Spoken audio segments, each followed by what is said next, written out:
প্রধানমন্ত্রী শেখ হাসিনা জি নমস্কার। মোদি থেকে ট্রাম্প কিংবা তানজানিয়ার সামিয়া, সবাই যেন শেখ হাসিনার শিষ্য। সারা বিশ্বে যেন হাসিনাবাদ বা হাসিনা ডক্ট্রিনের জয় জয়কার। বিরোধী মত দমন, ভোট চুরি, গুম আর ইসলাম বিদ্বেষ, এই ডক্ট্রিনের মূল উপাদানগুলো আজ বিশ্বজুড়ে স্বৈরাচারী শাসকদের রণকৌশল।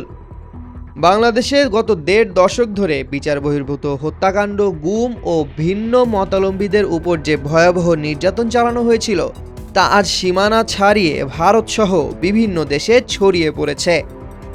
ভারতের মিরাটে এহসান নামের এক বৃদ্ধকে কেবল মোদিকে গুন্ডা বলায় গ্রেপ্তার করে জনসম্মুখে কান ধরিয়ে দাঁড় করিয়ে রাখা কিংবা মোদির শিকল পরা কার্টুন প্রকাশের দায়ে ভিকাতানের ওয়েবসাইট ব্লক করে দেওয়া। পর্যবেক্ষকদের প্রশ্ন, এসব কি হাসিনাবাদ নয়?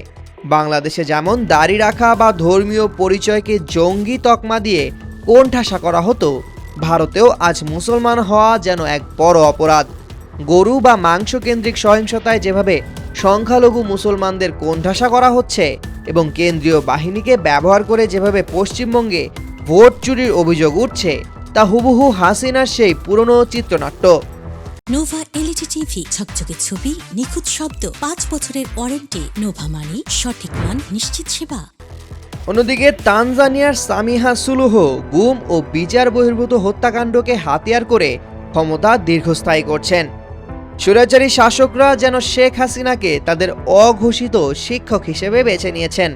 ট্রাম্পের ক্যাপিটাল হিল কাণ্ডের পরবর্তী ঘটনাগুলি থেকে শুরু করে গণতান্ত্রিক প্রতিষ্ঠানগুলোকে দলীয় এজেন্ডা বাস্তবায়নের হাতিয়ার বানানো, সবই এই একই হাসিনাবাদের প্রতিফলন। গোয়েন্দা সংস্থাগুলোকে দিয়ে পিরামিড কাঠামোয় গুমের সংস্কৃতি চালু করা এবং মিডিয়াকে আইনি ভয় দেখিয়ে বা সেন্সরশিপের মাধ্যমে নতি স্বীকার করানো, এই প্রতিটি পদক্ষেপে রয়েছে হাসিনার ছায়া। তবে ইতিহাস বড়ই নিষ্ঠুর। গুম, খুন আর ভোট চুরির মাধ্যমে তৈরি করা এই হাসিনাবাদ বা হাসিনা সুলভ শাসন ব্যবস্থা দীর্ঘমেয়াদে কি টিকতে পারে? শেখ হাসিনাকে নিজের শাসনামলের অন্তিম লগ্নে যে করুণ পরিণতি ও পলায়নপর দশা ভোগ করতে হয়েছে, বিশ্বজুড়ে তার অনুসারীরা কি সেই একই গন্তব্যের দিকে এগিয়ে যাচ্ছে না?